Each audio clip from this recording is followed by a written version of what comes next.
ಕೊನೆಯದಾಗಿ sir, ಅಧೀಕ್ಷಕರಾಗಿದ್ರಿ sir, ನಿಮಗೆ ಈ ಘಟನಾವಳಿ ಎಲ್ಲ ನೋಡಿದ್ಮೇಲೆ ಮನಸಾಕ್ಷಿಗೆ ಏನು ಅನ್ನಿಸ್ತಿದೆ ಸರ್? ಇದು ತುಂಬ ಏನಾದರೂ ಕಸಿವಿಸಿ ಅಂತ ಅನ್ನಿಸ್ತಿದೆಯಾ, ಅಥವಾ ಇದು ಮಾಮೂಲಿ, ಇದು ಕಾಮನ್ ಇತ್ತು, ಕಾಮನ್ ಆಗೇ ಇದೆ, ಆ ಥರದಲ್ಲಿ ಏನಾದ್ರು ಅನ್ನಿಸ್ತಿದೆಯಾ ಸರ್? ಖಂಡಿತ ಅನ್ನಿಸ್ತಿದೆ. ನಾವು ನಮ್ಮ ಪೀರಿಯಡಲ್ಲಿ ನಾನು 1985ರಲ್ಲಿ ನಾನು ಇದಕ್ಕೆ ನಮ್ಮ ಈ ಇಲಾಖೆಗೆ ಇದ್ದೆ. ಆ ಟೈಮಲ್ಲಿ ತುಂಬ ಒಂದು ಬೀಡಿ ಒಳಗಡೆ ಹೋಗಬೇಕಾದ್ರೂ ಕೂಡ ಭಾರಿ ಕಷ್ಟ ಇತ್ತು.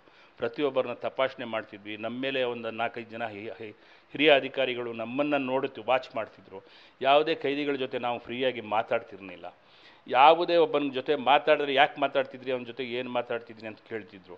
ಈಗ ಏನಾಗಿದೆ, ಈಗ ಪಾಪ್ಯುಲೇಷನ್ ಜಾಸ್ತಿ ಆಗಿದೆ, ಅವರದೇ ಆದ ಕೆಲಸಗಳ ಒತ್ತಡ ಜಾಸ್ತಿ ಆಗಿದೆ, ಯಾರು ತುಂಬ ಸರ್ವೆಲೆನ್ಸ್ ಮಾಡೋಕ್ಕಾಗಲ್ಲ. ಈ ಥರದ್ದಿರುವಾಗ ಈ ಥರದ ಘಟನೆಗಳೆಲ್ಲ ನಡೀತಾ ಇದೆ, ನಡೀಬಾರ್ದಿತ್ತು. ಸಮಾಜಕ್ಕೆ ಸಂದೇಶ ಏನು ಸರ್ ಹಾಗಾದರೆ?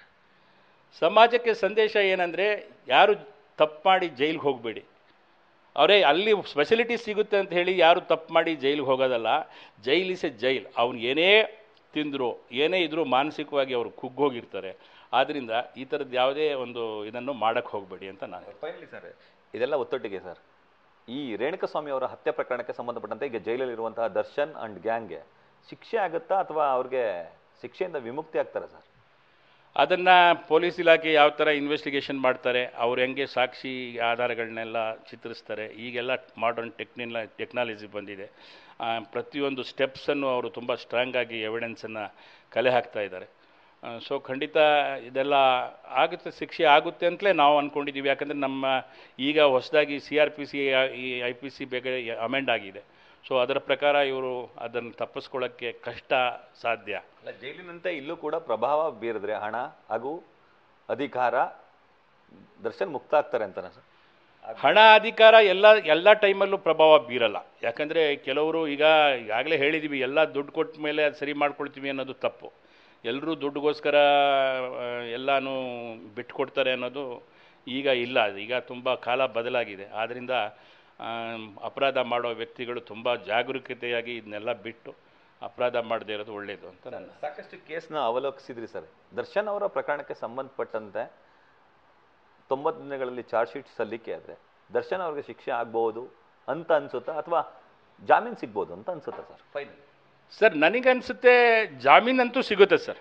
ಜಾಮೀನು ನಾನು ಹೇಳೋದು ಈಗ ಇದು ಏನೋ 90 ಡೇಸಿಗೆ ಏನೋ ಅವರು ಚಾರ್ಜ್ ಶೀಟ್ ಹಾಕ್ತಾರೆ, ಸೆಷನ್ಸ್ ಕೋರ್ಟ್ಗೆ ಹೋಗ್ತಾರೆ, ಸೆಷನ್ನಲ್ಲಿ ರಿಜೆಕ್ಟ್ ಆದರೆ ಹೈಕೋರ್ಟ್ಗೆ ಹೋಗ್ತಾರೆ. ಹೈಕೋರ್ಟ್ ಇಲ್ಲಾಂದರೆ ಸುಪ್ರೀಂ ಕೋರ್ಟ್ವರೆಗೂ ಹೋಗಿ ಇದಕ್ಕಿಂತ ಹೀನಾಯವಾದ ಕೇಸ್ಗಳನ್ನ ನಾವಿದ್ದಾಗ ಜಾಮೀನು ಪಡ್ಕೊಂಡು ಬಂದಿದ್ದಾರೆ. ಹಂಗಾಗಿ ಜಾಮೀನು ಸಿಗುತ್ತೆ. ಬಟ್ ಈ ಕೇಸಿಗೆ ಶಿಕ್ಷೆ ಆಗುತ್ತೆ ಆಗೋಲ್ಲ ಅನ್ನೋದ್ರ ಬಗ್ಗೆ ನಾವು ಅದೇನು ಹೇಳೋಕ್ಕಾಗಲ್ಲ. ಅದು ಪೊಲೀಸ್ ಇಲಾಖೆ ಹೇಗೆ ಇದು ಮಾಡಿರ್ತಾರೆ ಅದು ಆಗುತ್ತೆ. ಬಟ್ ಜಾಮೀನಂತೂ ಈಗ 6 ತಿಂಗಳಿಲ್ಲ 1 ವರ್ಷಕ್ಕಾದರೂ ಅವನಿಗೆ ಜಾಮೀನು ಸಿಗುತ್ತೆ. ಇದಿಷ್ಟು ಹಿರಿಯ ನಿವೃತ್ತ ಜೈಲು ಅಧೀಕ್ಷಕರಾದಂತಹ ಸುಂದರ್ ಅವರ ಮಾತುಗಳು. ದರ್ಶನ್ ಅವರಿಗೆ ಬೇಲ್ ಸಿಗ್ಬೋದು, ಅದು 6 ತಿಂಗಳಾಗ್ಬೋದು ಅಥವಾ ವರ್ಷ ಆಗ್ಬೋದು, ಬೇಲ್ ಅಂತೂ ಸಿಗುತ್ತೆ. ಉಳಿದಂತೆ ಹಣ ಹಾಗೂ ಅಧಿಕಾರ ಎಲ್ಲ ಸಂದರ್ಭದಲ್ಲೂ ಕೂಡ ಕೈ ಹಿಡಿಯಲ್ಲ. ಸಾಕಷ್ಟು ಸಂದರ್ಭಗಳಲ್ಲೂ ಕೂಡ ಶಿಕ್ಷೆ ಆಗುವ ಸಾಧ್ಯತೆಗಳು ಇರುತ್ತೆ. ಹಾಗೂ ಪರಪ್ಪನ ಅಗ್ರಹಾರ ಜೈಲಿನಲ್ಲಿ ಇರುವಂತಹ ವ್ಯವಸ್ಥೆಗಳು ಹಾಗೂ ಅಲ್ಲಿ ನಡೆಯುವಂತಹ ಘಟನಾವಳಿಗಳ ಕುರಿತಂತೆ ಸುದೀರ್ಘವಾಗಿ ಅವರು ವಿವರಿಸುವಂಥ ಕೆಲಸಕ್ಕೆ ಮುಂದಾಗಿದ್ದರು. ಕ್ಯಾಮ್ರಾಮನ್ ವಿನಯ್ ಜೊತೆ Ravi Pandavapura, news first, Mysuru. News first, ನಿರ್ಭೀತಿಯಿಂದ ನಿಮ್ಮ ಪರವಾಗಿ.